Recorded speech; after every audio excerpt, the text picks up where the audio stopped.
Nullum est olea fructu utilius. O lo que es lo mismo, el olivo es el regalo más rico del cielo. Con estas palabras Plinio el Viejo resumió hace casi 2000 milenios la esencia de un líquido que ha definido, toda la cultura mediterránea. Bienvenidos a un nuevo análisis.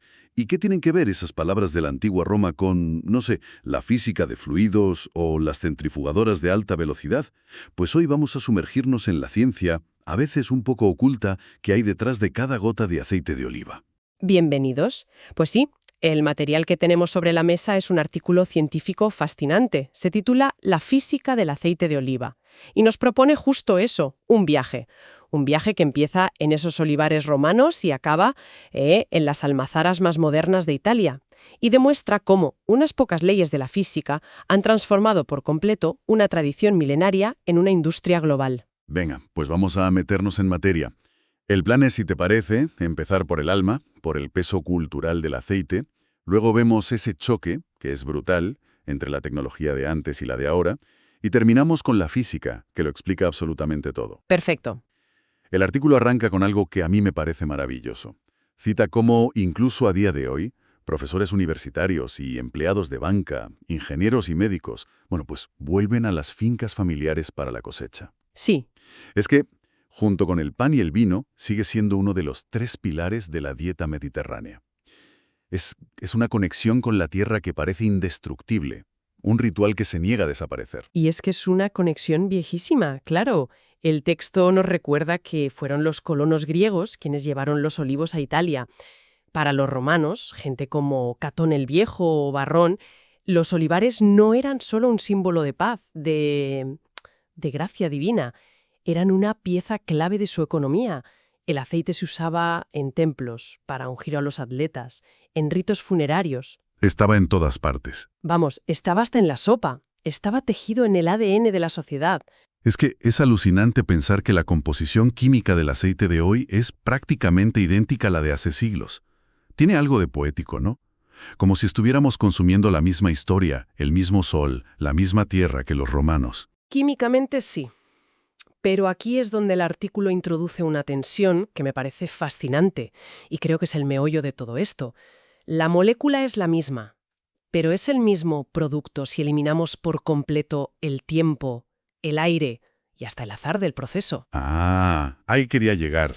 La física nos dio consistencia, una calidad que se puede medir, que se puede replicar, pero quizá nos quitó un poco del alma del proceso. Y esa es la historia que vamos a contar. Ese choque entre el alma y la ciencia se ve clarísimo. El artículo nos sitúa en el Museo del Aceite de Oliva de Monte San Sabino, en la Toscana, y por un lado, te describe la imagen de una rueda de molino de piedra, 110 centímetros de diámetro y 750 kilos de granito. Una barbaridad. Movida lentamente por un animal, moliendo las aceitunas en un proceso que debía ser casi hipnótico. Actualmente tenemos la imagen de esas máquinas modernas de acero inoxidable, pulcras, asépticas, eficientes. Máquinas con nombres muy funcionales como lavatrice o frangitore. Sí. No hay romanticismo en un motor eléctrico que gira a miles de revoluciones por minuto, pero el resultado, y esto lo argumenta el artículo, es un producto objetivamente superior. Vale, ya tenemos la pasta de aceitunas, esa mezcla de sólidos, agua y el aceite que buscamos. Ahora viene lo complicado, ¿no? Separar esa pequeña cantidad de aceite del resto. Aquí es donde los métodos antiguo y moderno se separan por completo. Totalmente. Aquí empieza la verdadera batalla entre la paciencia y la velocidad. El método tradicional era un ritual. La pasta se metía en unos sacos circulares de fibra de palma, los capachos, que se apilaban uno sobre otro. Hay una foto en el artículo de una de esas prensas antiguas de Firenze que es... Impresionante. Es imponente. Sí, una máquina de hierro y madera. Se aplicaba presión y el líquido que salía, que era una mezcla de aceite y agua, se recogía y se dejaba decantar. Y cuando dices dejar decantar no hablamos de minutos, ¿verdad? El artículo dice que se dejaba en grandes vasijas de terracota durante horas. O incluso días. Era literalmente el arte de la paciencia. Pero es una paciencia forzada. Casi un castigo impuesto por las leyes de la física. Y con una penalización altísima. La oxidación.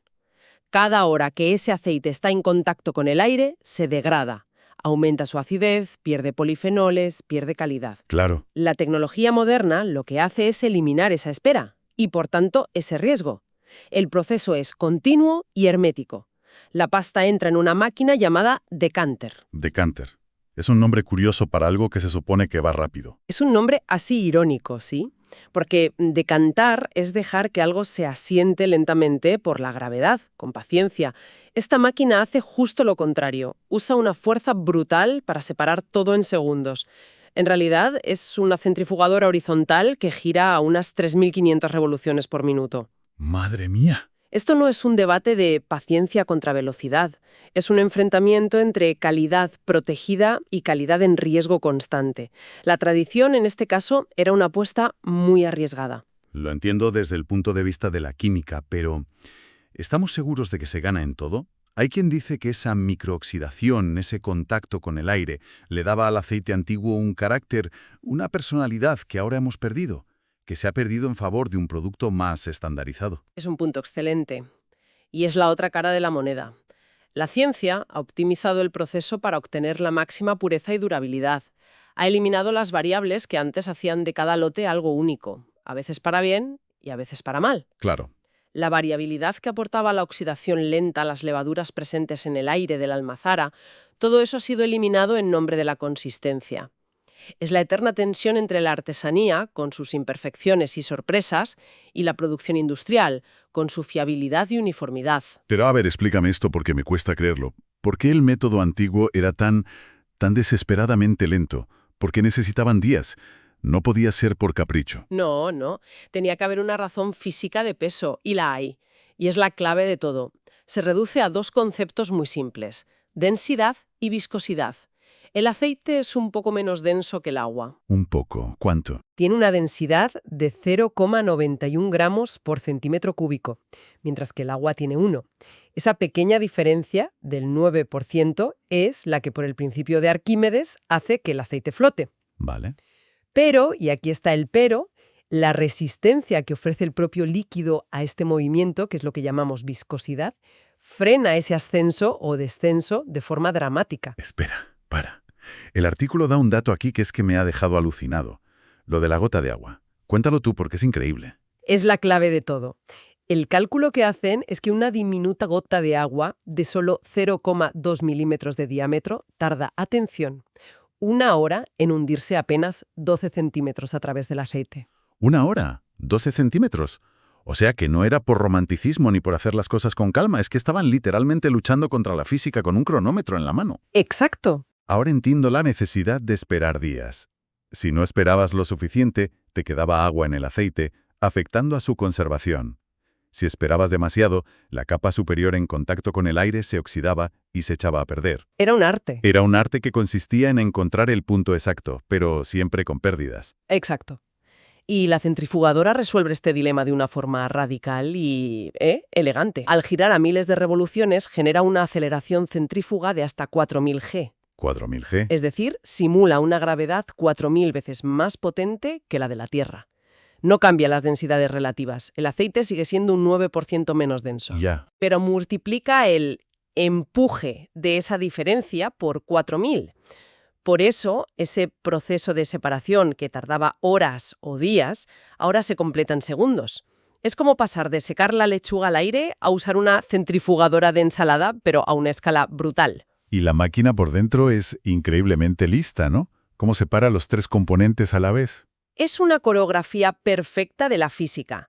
Dentro del tambor giratorio, la fuerza centrífuga empuja lo más pesado, los sólidos del orujo y el agua, hacia las paredes exteriores. Lo más ligero, el aceite, se queda flotando cerca del eje central. Y aquí viene el truco. A ver. Un tornillo sin fin interior, que gira a una velocidad ligeramente distinta que el tambor, va barriendo y arrastrando los sólidos para expulsarlos por un lado, mientras que el agua y el aceite, ya separados en 2 capas, salen por conductos diferentes. Y el proceso no acaba ahí, ¿verdad? Aún queda un paso más. Correcto. Después de esa primera separación basta en la centrifugadora horizontal, el aceite pasa a una segunda centrifugadora, esta vez vertical, que da el toque final. Gira aún más rápido y elimina hasta las gotas de agua más microscópicas. Logra una pureza que era casi imposible de alcanzar con la decantación tradicional. Imposible, a no ser que... A no ser que estuvieras dispuesto a esperar semanas con el consiguiente riesgo de que el aceite acabase rancio. El artículo también menciona la ley de Darcy. Suena complejo, pero parece importante para entender la velocidad del proceso. Lo es, y es fascinante porque la usamos todos los días sin saberlo. La ley de Darcy describe el flujo de un líquido a través de un medio poroso. El ejemplo que da el artículo es perfecto, el café pasando a través del filtro en una cafetera. Ah, claro. O piensa en cómo el agua de lluvia se filtra lentamente a través de la arena para llegar a un acuífero. La ley dice, básicamente, que la velocidad del flujo depende de la diferencia de presión, de la viscosidad del líquido y de lo permeable que sea el filtro. ¿Y aplicado a la centrifugadora del aceite, qué significa? Pues que en la prensa tradicional la presión era puramente mecánica y limitada. Se apretaba y el aceite rezumaba lentamente a través de la pasta de orujo en los capachos. En la centrifugadora la presión es la inmensa fuerza centrífuga. Esa diferencia de presión entre el eje y la pared del tambor es cientos de veces mayor. Claro. Esto fuerza al aceite a filtrarse a través de la capa de orujo que se ha pegado a la pared a una velocidad altísima. Es la misma física que la del café, pero llevada a una escala completamente diferente. Fíjate, entonces hemos pasado de un agricultor romano esperando pacientemente junto a una tinaja de barro, juzgando a ojo el momento perfecto para recoger su aceite, A una industria global, multimillonaria, controlada por ordenadores y basada en principios físicos fundamentales. El artículo lo deja muy claro. Entender la física de estos procesos, flotabilidad, viscosidad, filtración, no solo ha permitido mejorarlos, sino que ha hecho posible una escala de producción que antes era impensable. El texto cita cifras que marean. Un mercado global del aceite de oliva de 22.300 millones de dólares en 2022. ¿Una barbaridad? Con una previsión de alcanzar los 33.120 millones en 2030. Esto es imposible con ruedas de piedra y decantación por gravedad. ¿No da? Simplemente no hay suficiente tiempo ni espacio en el mundo para producir tanta aceite de forma tradicional. La conclusión del artículo es potente. El trabajo armado con el conocimiento es siempre más productivo. Al final, la ciencia no ha destruido la tradición, sino que ha permitido que el mundo entero pueda disfrutar de este regalo del cielo, como decía Plinio. Lo ha democratizado. Es una conclusión muy optimista y desde el punto de vista de la eficiencia y la calidad físico-química es irrefutable. Un aceite moderno, bien producido, tiene una acidez más baja y más polifenoles que la gran mayoría de los aceites antiguos. Pero volvemos a la pregunta que hacías antes. ¿Ha transformado un producto de orgullo local, de subsistencia y con un profundo significado cultural? En una mercancía. En una commodity global, exacto, en una mercancía. A eso iba. Suena muy bien, el conocimiento nos hace más productivos, pero al democratizarlo, al hacerlo perfecto y predecible, ¿no le hemos convertido en una simple mercancía? Hemos perdido la historia que había en cada tinaja, esa variabilidad que lo hacía único. Cuando pasas de la lentitud de la piedra y el contacto con el aire a la velocidad del acero inoxidable y la atmósfera de nitrógeno para el embotellado, se pierde algo por el camino. Algo intangible quizá, que no se mide en un análisis químico. Es que esa es la gran pregunta. La ciencia ha eliminado los defectos, pero a veces, en el defecto, en la imperfección, reside el carácter. Hoy un virgen extra es consistentemente bueno en cualquier parte del mundo. Antes, encontrar un aceite excepcional era casi un milagro, y cada cosecha era una historia diferente. Hemos ganado fiabilidad. Repasemos entonces las ideas clave de esta exploración. Primero, que el aceite de oliva no es solo un alimento, es un pilar cultural mediterráneo con miles de años de historia, arraigado en la vida cotidiana y en la economía desde la antigüedad. Desde luego. Segundo, la producción moderna ha revolucionado el proceso. Ha sustituido la lentitud manual y la exposición al aire por la velocidad y el control total, principalmente para evitar el gran enemigo del aceite, la oxidación. El enemigo número 1. Tercero, que la física lo explica todo. La minúscula diferencia de densidad entre el aceite y el agua explica la lentitud desesperante de la decantación. Y la fuerza centrífuga, miles de veces superior a la gravedad, junto a la ley de Darcy, explican por qué las centrifugadoras son tan eficientes. Y finalmente, esta aplicación de la ciencia ha permitido escalar la producción para un mercado global masivo, convirtiendo un producto artesanal en una industria de miles de millones de dólares. El artículo se centra en cómo la física nos ha permitido alcanzar la máxima eficiencia y pureza. Pero nos deja una pregunta en el aire, una que hemos ido tocando durante toda nuestra conversación. Si la composición química del aceite es casi idéntica, ¿cambia algo más fundamental en la experiencia del producto cuando se elimina por completo el factor tiempo y el contacto con el aire? Dos elementos que al final definieron su carácter durante milenios. Gracias por acompañarnos en este análisis. Hasta la próxima.